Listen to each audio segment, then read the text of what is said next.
उमा, ये बताएं कि क्या है इस समय आपकी लेटेस्ट अपडेट, इस समय क्या है? भारत की ओर से तो लगातार जवाबी कार्रवाई जारी है और धुआंधार जारी है इस समय।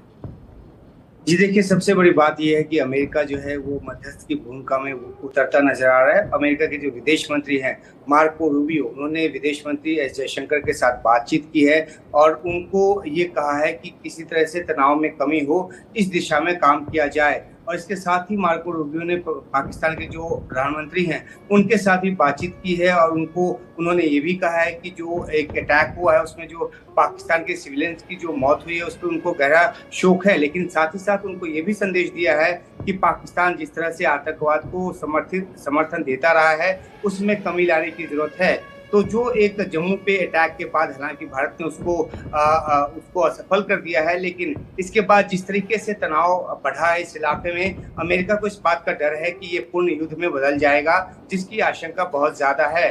तो ऐसे में अमेरिका जो है वो एक मध्यस्थ की भूमिका में आने की कोशिश कर रहा है।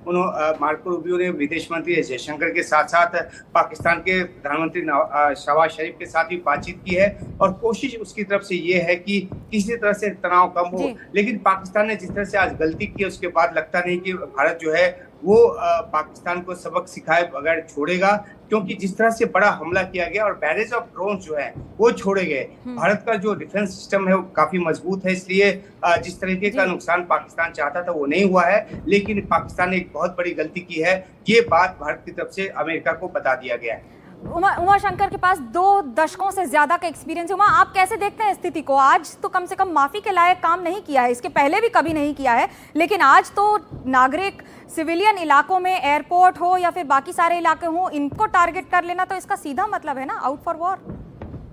जी बिल्कुल, आप सही कह रही हैं। देखिए, जो भारत ने अटैक किया तो भारत ने साफ तौर पे ये कहा कि उसने सिर्फ और सिर्फ आतंकी शिविरों को अटैक किया है और उसके बाद पाकिस्तान ने जबरन भारत को इस मामले में खींचने की कोशिश की। और आज सुबह से जिस तरह के बयान पाकिस्तान की आर्मी की तरफ से आ रहे थे उसमें साफ तौर पे ये आरोप लगाने की कोशिश हो रही थी कि भारत ने पाकिस्तान के सिविल और मिलिट्री इंफ्रास्ट्रक्चर पे हमला किया है। और इसलिए इसी वजह से उन्होंने कुछ ऐसे वीडियोज भी जारी किए जो अमूमन वो जारी करता नहीं है, और इसी को आधार बना के आज उसने ये हमला किया है, जो कि भारत के सेंसिटिव ऐसे इंस्टॉलेशंस हैं जो कि आर्मी से जुड़े हुए हैं, जो सिविलियन से जुड़े हुए हैं। और उसको ये पता था कि जब इस तरह का हमला होगा तो भारत की तरफ से भी एक रिटेलिएशन होगा, और तब वो दुनिया के देशों को ये बता पाएगा कि देखिए, भारत ने सिर्फ आतंकी शिविरों को हमला नहीं किया है बल्कि वो हमारे आर्मी इंस्टॉलेशंस को भी निशाना बना रहा है।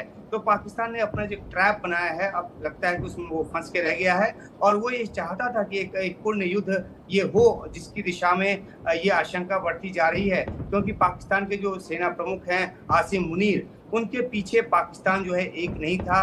पाकिस्तान में एक बहुत बड़ा पॉलिटिकल डिवाइड है। पाकिस्तान की जो तहरीक-ए-इंसाफ पार्टी है उसके जो मुखिया हैं वो सालों से जेल में बंद हैं और वो लगातार आर्मी एस्टैब्लिशमेंट का विरोध करते रहे हैं। इसके लिए उनके ऊपर जो है वो ऐसे मुकदमे भी दायर किए गए जो कि आतंकवाद से जुड़े हुए हैं। तो कुल जमा बात यह है कि पाकिस्तान के आर्मी चीफ ने सोचा कि इस तरह का कोई जो एक हमला होगा भारत की तरफ से तो पाकिस्तान को एकीकृत कर पाएगा। हालांकि पाकिस्तान एकीकृत हो पाए या ना हो पाए, लेकिन वो जो डेस्परेशन में एक ऐसा सिचुएशन चाहता है जिसमें कि पाकिस्तान ये दिखा पाए कि भारत ने उसके आर्मी स्टेशन पे हमला किया है, वो दिखा पाने में नाकाम रहा है। और जिस तरीके से अब अमेरिका जैसा देश मध्यस्थता में उतरा है तो जाहिर सी बात है कि कोशिश उसकी जरूर होगी, लेकिन भारत इतने बड़े हमले को झेलने के बाद मुझे लगता नहीं है कि वो चुप रहेगा। और अब हमें आशंका इस बात की है कि ये मामला और ज्यादा बढ़ जाएगा। उमा, आपसे एक बात और पूछना चाहेंगे। आपने हमास वर्सेस इजराइल का युद्ध कवर किया था और आज का जो पूरा अटैक है वो भी उसी लाइन पर होता हुआ दिख रहा है। आधिकारिक पुष्टि भी हुई है क्योंकि हमास और आईएसआई की बैठक हुई थी पीओके में पिछले महीने और ये पूरी तरह से वहीं से प्लान करके आया हुआ है। आप इसको कैसे देखते हैं? ये किस अगले स्तर पर जा रहा है? क्योंकि भारत अब अंतर्राष्ट्रीय स्तर पर अपनी बात रखने के लिए तो पूरी तरह तैयार है कि जो हमने किया है हमने अपने डिफेंस, अपने नागरिकों की सुरक्षा के लिए किया है। जी देखिए, एक बात मैं बहुत ही साफ तौर पे कहना चाहूंगा कि जिस तरह से बैरेज ऑफ जो ड्रोन्स, जिस तरह के विजुअल्स हमने देखे हैं, इस विजुअल्स को देखने के बाद ही सबसे पहला जो ख्याल मेरे मन में आया कि जिस तरह से हमास जो है वो इजराइल पे उसने हजारों हजार की तादाद में रॉकेट्स डाले थे। हजारों की तादाद में यहाँ ड्रोन तो नहीं दागे गए, लेकिन एक के बाद एक जिस तरह से ड्रोन हमले की कोशिश हुई वो उसी बात की याद दिलाता है जैसे हमास ने इजराइल पर हमला किया। तो ये जो ग्रेविटी बताता है सिचुएशन का कि कैसे पाकिस्तान इस बात को लेकर आमादा है, क्योंकि उसके आतंकी शिविरों पे हमला हुआ, जिसको उसने संप्रभुता पे हमला बताया। और आज ही विदेश सचिव ने जब ये प्रेस कॉन्फ्रेंस की थी तो उन्होंने कहा कि जिन आतंकवादियों को मारा गया उसको राजकीय सम्मान के साथ वहां पे अंतिम विदाई दी गई। तो ये पाकिस्तान का स्टेट ऑफ माइंड दिखाता है। और आपने सही ये एक सिमिलरिटी जोड़ने की कोशिश की है कि कैसे हमास ने एक के बाद एक लगातार वहां पे रॉकेट से हमला किया था, उसी तरह से पाकिस्तान ने एक के बाद एक लगातार ड्रोन से अलग अलग इलाकों में, जम्मू समेत कई इलाकों में हमले की कोशिश की है। ये बात अलग है कि हमारी जो चौकस सुरक्षा प्रणाली है, हवाई सुरक्षा प्रणाली, उसने उसको नस्तनाबूद कर दिया है। और अब पाकिस्तान को भारत की तरफ से हमले का जो शिकार है वो होना पड़ेगा। और वो तब बेशक ये रोए कि भारत ने उसके आर्मी इंस्टॉलेशन पे हमला किया, लेकिन आज उसने सारे जो बंधन है वो तोड़ दिए हैं भारत की तरफ से। जी बिल्कुल, सारे बंधन नहीं, सारी सीमाएं लांघ दी हैं और इसीलिए अब भारत भी सीमा लांघकर सीधा पाकिस्तान पर मिसाइल दाग रहा है, जहां एक के बाद एक जो हमले हो रहे हैं उसकी अभी आपको गतिविधियां तो बताएंगे ही, लेकिन साथ ही साथ ये जरूर बता दें कि लाहौर और इस्लामाबाद तक अब मिसाइल दागी है भारत ने। हमारे साथ सहगल साहब भी जुड़ गए हैं। आप ये बताएं कि हम लोग जो आज ये देख रहे हैं कार्रवाई, क्या was this on expected lines? क्या हमें ये लग रहा था कि पाकिस्तान तो वापस आएगा इस तरह से, लेकिन जिस तैयारी के साथ आ रहा है और भारत जिस तरह से जवाब दे रहा है, ये क्या एक्सपेक्टेड है कि अभी और बाकी है? देखो, अभी हिंदुस्तान ने साफ तौर पे पाकिस्तान को इशारा दे दिया है कि पाकिस्तान का जो हार्टलैंड है पंजाब, उसकी जो सबसे दो इम्पोर्टेंट शहर है सियालकोट और लाहौर, उसकी तरफ हिंदुस्तान ने बड़ा हमला जारी कर दिया है। तो वास्तव में पाकिस्तान के साथ चेतावनी है। फिर पाकिस्तान का जो अवैक्स है, जो बहुत ही इम्पोर्टेंट एयरक्राफ्ट होता है फॉर एयर वॉरफेयर के लिए, उसको पाकिस्तान के अंदर ही मार गिराया है।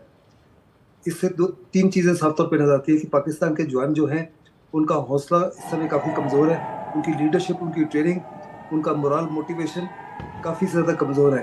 हिंदुस्तान के सैनिकों का मोरल मोटिवेशन, लीडरशिप, ट्रेनिंग बहुत ही अहम है, जिसकी वजह से वो हर प्रकार से सक्सेसफुल हो रहे हैं पाकिस्तान के हर हमले को तोड़ने के लिए। और पाकिस्तान वो अमेरिका, जहाँ तक अमेरिका ने साफ तौर पे कहा कि हिंदुस्तान का हक बनता है टेररिज्म के खिलाफ कार्रवाई करने के लिए, पाकिस्तान को उन्होंने सलाह दी है कि अब एक बहुत बड़ी खबर आ रही है, आपको बताते चले कि इस समय लगातार गुजरात भुज में भी पूरी तरह से अंधेरा कर दिया गया है। भारतीय सेना ने अपना आधिकारिक बयान जारी किया है और आधिकारिक बयान में कहा है कि जम्मू, पठानकोट, उधमपुर के सारे सैन्य ठिकानों पर हमला इस समय नाकाम हुआ है। ये सुनने में जिस तरह से लग रहा है उससे कई ज्यादा मुश्किल होता है, क्योंकि ये तैयारी है, ये भारतीय सेना की तैयारी है, ये एयरफोर्स की तैयारी है। और ठीक उसी तरह से जम्मू कश्मीर से लेकर गुजरात तक, अब तो मुंबई में भी, महाराष्ट्र में भी कई जगहों पर छुट्टियां कैंसिल कर दी गई हैं।